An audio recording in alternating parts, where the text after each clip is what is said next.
بہت بہت بڑے لوگ جو میڈیکل سے تعلق رکھتے تھے، مسانے پر بات کرتے تھے، انسانی مسانے پر، انہوں نے کہا کمال ہو گئی، اگر انسان کو بیچ میں پیشاب روکنا پڑ جائے تو بڑی شدید بیماریوں کا شکار ہو جاتا۔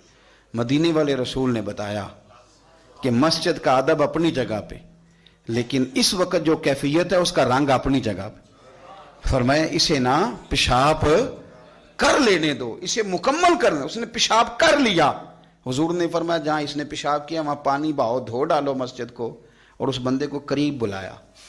نہ حضور کے لفظوں میں تشدد تھا، نہ انداز میں کوئی جبر تھا، حضور نے اس کو تھبکی دی اور فرمایا تو نے نماز بھی پڑھی تھی تو پیشاب کیسے کر لیا؟ مسجد نماز کے لیے ہیں، پخانے اور پیشاب کے لیے نہیں ہیں۔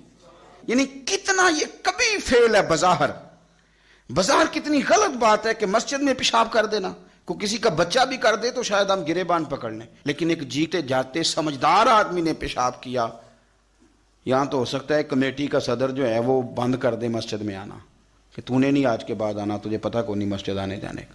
بھائی جو ٹھنڈا اور میٹھا دین میرے رسول پاک نے عطا فرمایا اس کی قدر کرو، اس کو سمجھو۔